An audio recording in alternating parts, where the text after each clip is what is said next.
Capcom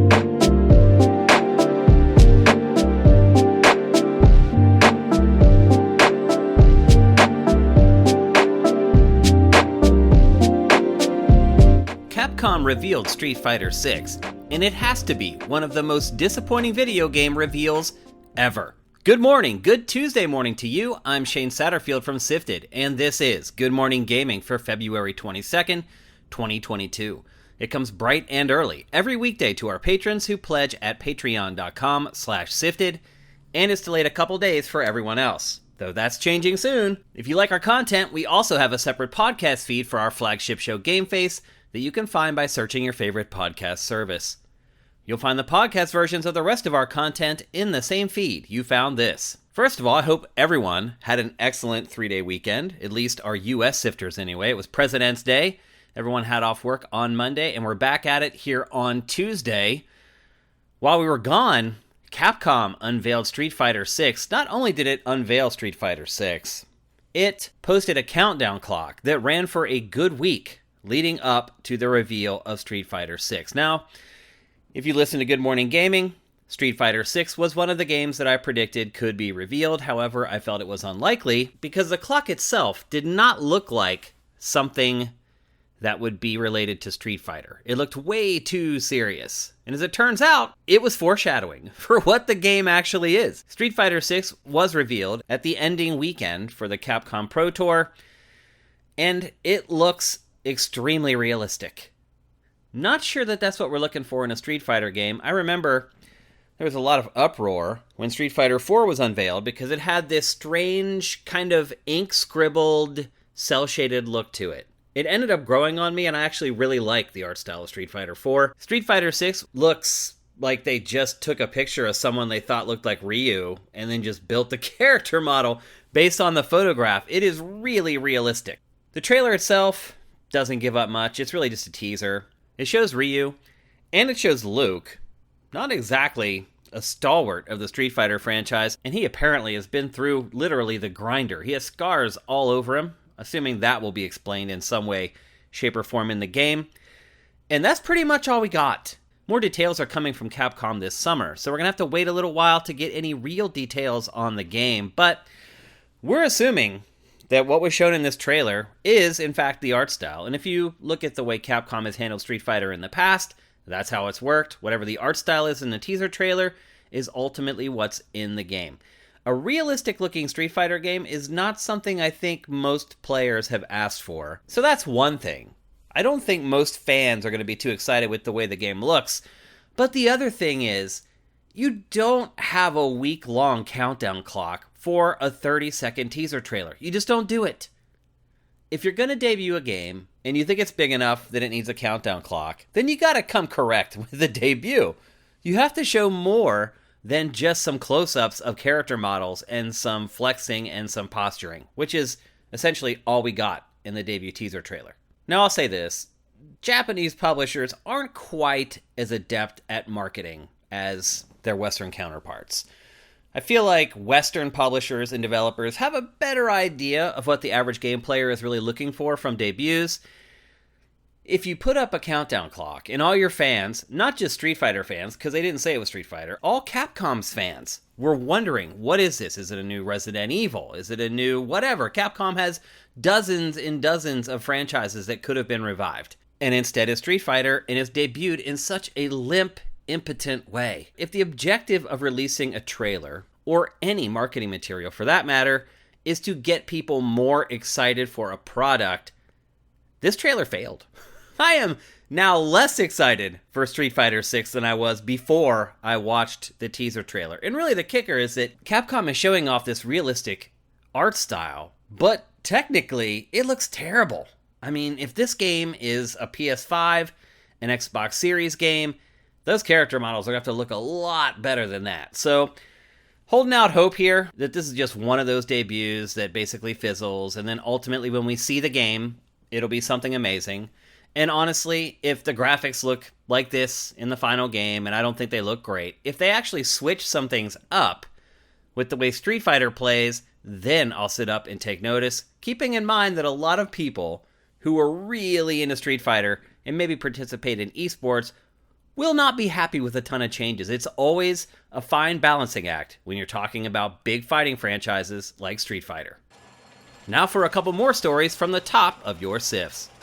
In an interview with Xbox Wire, artists from Bethesda discussed the art style of Starfield, its upcoming open-world sci-fi action RPG. And they're claiming that the art style the game uses is called NASA punk. When are we going to run out of descriptors like this to try to describe an art style or an overall aesthetic for a game? But anyway, Starfield's lead artist, Istvan Peli, said, "Early on in this project, when we were trying to establish the overall aesthetic of this game, we sort of coined the term NASA punk to describe a sci-fi universe that's a little more grounded and relatable. We wanted a very realistic take. You can draw a line from current-day space technology and extrapolate from there into the future, so it's believable and relatable." Lead animator Rick Vissens added, "What's really interesting is how much we all latched onto that concept. When you said NASA punk, the art team could instantly take those two words and make them work. It was just the perfect term for our art direction and keeping everyone in the same flow and working with a consistent style. For me, it just clicked. At the start of the project, I think that term was critical for us." When I hear NASA punk, what? First of all, the first thing that comes to mind is some dude with a mohawk and a jean or leather jacket with a NASA patch on it. That's what comes to mind for me when you say NASA punk. And I realize it's like steampunk crossed with realism. I find it hard to believe that any artist would listen to that and instantly know what it is. And honestly, when I look at Starfield, it just looks realistic. I don't really see any style to the game at all. The ships look like something that could be built by NASA in the future. It's not really sci-fi other than the fact that it just kind of defies science at present. And maybe that is the definition of sci-fi. However, it just all seems a little bit too pretentious, and I get it. Artists are always looking for something that they can latch onto to describe their work, but maybe this one they should have just kept under their hat. More Nintendo Lego sets are on the way. 9 new sets in all, with the cheapest being just $6. However, that's probably just an addition to the Super Mario Lego line or something like that. The big news here is that one of the 9 sets is a $230 option, and it's marked as 17 and over, which means it's probably a working console, like the Lego NES that was released quite a while ago. My best guess is, just following the lineage of the micro consoles that have come out, we already have a Lego NES. My guess is the next is the Lego SNES, and if that does as well as the NES, I would imagine a Lego N64 isn't too far behind. Now keep in mind that these consoles work. They're built out of Legos, but they actually have the hardware built into them so you can actually play the games on them. Financial filings for the Activision Blizzard acquisition by Microsoft reveal that Phil Spencer reached out to Activision Blizzard CEO Bobby Kotick the day after he publicly announced Xbox was re-examining its deal with the third-party publisher. Just like a shark, Spencer could smell blood in the water and wasted no time moving in for the kill. It also shows, though, that these deals sometimes can be spur of the moment and impromptu. They don't have to be something that's been in the works for 18 months or a year. And the way acquisitions are happening right now in the gaming industry, I don't think you can afford to take that typical year to 18 months to do your due diligence and go back and forth on a deal. This has proven that with the right lawyers and the right business people in place, gigantic deals can be cracked in the blink of an eye. VentureBeast Jeff Grubb is reporting that Dragon Age 4 is beginning to wrap up development, and it should be released in the next 18 months. It may seem like we've waited quite a while for Dragon Age 4, and I will agree that BioWare probably announced the game too early. We're sitting here a couple years after its official announcement, and all we have really so far are some lackluster trailers with a lot of concept art. So there's a huge marketing push just getting ready to ramp up here for Dragon Age 4, but I think we would all agree that BioWare should take as long as it needs. EA needs to understand this. It cannot force BioWare to release this game early. With the recent drama around the releases of Mass Effect Andromeda and Anthem, BioWare can't really afford to have a third game that the fans aren't really excited about. That's 3 strikes and you're out. I never thought I would see a reputable developer like BioWare skating on such thin ice with its fans. But that's all it takes. 2 bad games in a row, couple people leave the studio, and suddenly faith in its future projects wanes. The Uncharted movie did $44 million at the box office in its opening week. Meanwhile, the reviews have been terrible, abysmal, awful. Pretty much everyone is in agreement that the movie just is not good. But that just goes to show you that we can sometimes be suckers for gaming movies and whatever else related to our hobby that gets released out in pop culture. It's the 4th highest debut for a video game movie ever, behind Tomb Raider, Detective Pikachu, and Sonic. I think it just shows that the more we care about a property, the more likely we are to give it a chance, despite everyone telling us that something is terrible. Cheating in online games is a never-ending problem, but Activision has found a new way to try and stop it. If a cheating player is detected in a lobby for Call of Duty, then all the other players are made immune to their weapons during the match, basically ensuring a complete and total slaughter. I know this may sound mean, but if you're seriously into competitive gaming like I am, you're fed up with these people. You're tired of them ruining your time. You have whatever amount of time you have to play games that you set aside to play games, especially competitive games. And then you have these jerks coming in with their aimbots and their wall hacks, and it just ruins it for everyone. So I get it if you think this is kind of mean-spirited on the part of Activision, but let's be honest, these game publishers have tried to play nice for years. They have given our community the benefit of the doubt, and our community has spit in its face over and over. And I am at the end of my rope. I can't even imagine how the publishers and developers feel at this point. If you're a serious competitive player, you will welcome this tactic and enjoy the catharsis.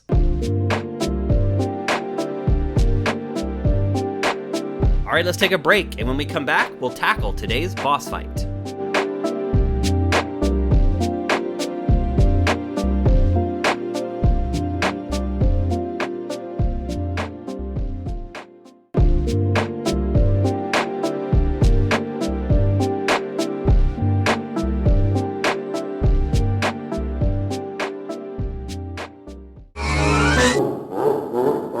Welcome to today's boss fight, where I tackle random topics that may or may not be related to video games.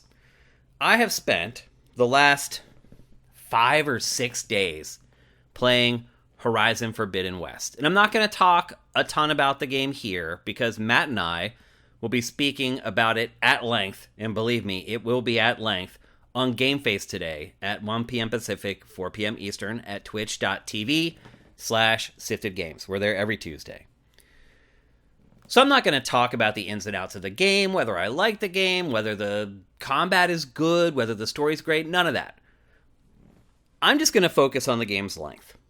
So I've been playing it for 5 days, and it's really big. It's one of those games where if you stop playing, you're doomed, essentially. As far as knowing the ins and outs of the game, what's going on, how specific weapons work on specific... all the minutia and the detail of what you learned while playing the game could be lost if you take a break. Some of you are playing Cyberpunk 2077 right now, finally, because you wanted to wait until it was fixed. And the PS5 and Xbox Series versions are out now, and according to most reports, most of the problems have been fixed, and a lot of you have been finally diving in. But some of you may have started the game, got 20, 30 hours into it, and then decided that the bugs were too bad, and you were going to wait and come back. And now you're dealing with what I was just talking about. You are struggling to remember everything that had happened in the game, which characters are antagonists, which ones are a part of your team. All that stuff just kind of gets lost in the wash. And so you pretty much have to just sit down and plow through these games to get, I believe, the best experience out of them. And honestly, probably the experience that the developers want you to have with these games as well. So I'm plowing through Horizon Forbidden West. I will say this, its waypoint system, I'm not going to get into too many details in the game, but the waypoint system in the game is pretty good. This is probably one of the lightest offenders, but that's not even really what I want to talk about. That's just a symptom of the bigger problem. And when I say bigger problem, I mean bigger problem. And that is that Games are just becoming gigantic. They're so big. The biggest games are too big, I would argue. Doing this for a living, obviously I'm in a different situation than you guys. I need to try to get as far as I can through games in the limited amount of time that I have. Sometimes I get code early from publishers. Sometimes we don't. That's been an adjustment for me, moving from a big outlet to working on Sifted. It is a nightmare trying to get through these games in a decent amount of time to be able to share with you guys whether they're good or not. And I understand. A game's length is important. It's one of maybe the first things that people ask someone else who has already played a game when they're trying to figure out whether they want to buy it or not. How long is it? And when you're talking about games like Cyberpunk or Horizon or The Last of Us or Red Dead Redemption, they are so long. I remember back in the heyday of Gears of War, Cliff Bleszinski did an interview, and he talked about how they got statistics back for their game. And like 15% of the people who started playing that year's Gears of War completed the game. And they thought that was an exceptional number. They thought that that was above average and really good. Those games are only like 12 hours long max. And still, only 15% of people finished them. So finishing games isn't something that most people are used to doing. They're used to buying a game, playing it until they get bored with it, or they get distracted, or life takes over, and then probably never going back to it again. And if they do go back to it again, as I was mentioning earlier, they are completely and hopelessly lost. And a lot of times, will just start the game over. So if you have this data that tells you that most people aren't finishing your games, wouldn't it make you adjust the type of games that you're making? And again, I understand the value proposition, and it's very important to me. One of the most important things of what I do is letting you guys know whether games are worth your money or not. But I would argue that a 30 or 40 hour game is well worth your $60. Well worth your $60. So why are we getting games that are 60, 80, 100, 120 hours? Why? It's not good for the developer. We've seen this. These developers are trying to polish these gigantic games, and no matter how much time you give them, they're never going to find everything. They're not going to find every bug.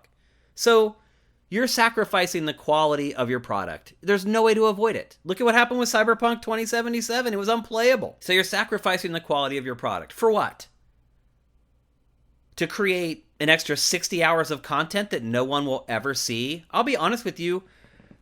If there are a lot of releases coming out, I'll get typically 20, 30 hours into these games, and it's very hard for me to go back and finish them. I hate it. In my prior life, as just a player, I was a completionist. I would 100% games. I can't even tell you the last time I did that, because it's impossible.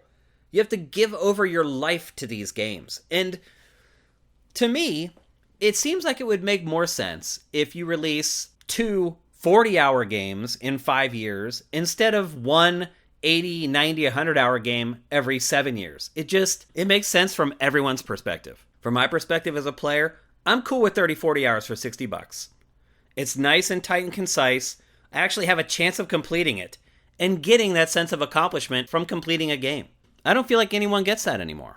But then if I also look at the sales data, which is ultimately what's most important, especially to the publishers who are taking the huge risks making these big games, you guys buy these big games, knowing you're never going to finish them 9 times out of 10. Assassin's Creed Valhalla, one of the most ungodly, bloated games in the history of the industry, just crossed $1 billion of revenue. And that hurt my soul, because I'm coming off playing these big games. Elden Ring is here. It's another gigantic game. I'm trying to juggle all this stuff to get, news out to you guys about these games. And it's insane how long these games have become. The developers, they would enjoy the sense of accomplishment. Think about if you're working in an industry where you work on a project where it's very important to your resume that you actually ship that product. you're essentially locked down to your job for 5-7 years at a time. Otherwise, you never ship a game. It doesn't work for anyone. I am far more likely to spend more hours with a game if I know finishing it is attainable. These big games I've been talking about, like I said, I get 20 to 30 hours into them, and then it's time to move on. And my incentive to go back and play them is so minimal because it just seems so daunting. On the flip side, a game where I spend 20 to 30 hours playing as much as I can before I talk with you guys about the game, I will go back and finish those last 5 hours and finish the game. Because I know the finish line is within reach, within distance. So, while I appreciate the hard work that goes into these games, it's hard for me to see where creating a 120-hour game instead of 4 30-hour games or 3 40-hour games is worth it.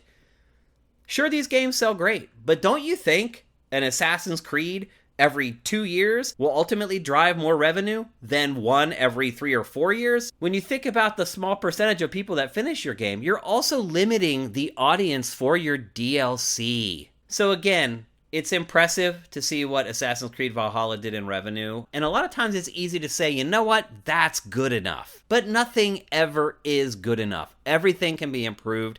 Everything can be made better. So, for the sake of my mental health, for the sake of publishers' wallets, for the sake of the mental health of video game developers, let's cut down game length just at least a little bit.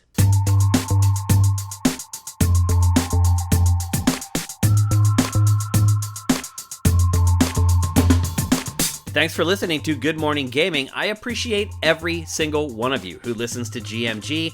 I'm Shane Satterfield, and you can do what the cool kids do and follow me on Twitter @Dinfire and follow Sifted @SiftedGames. We'll be back with another episode tomorrow, but until then, make sure you seize today, because there will never be another.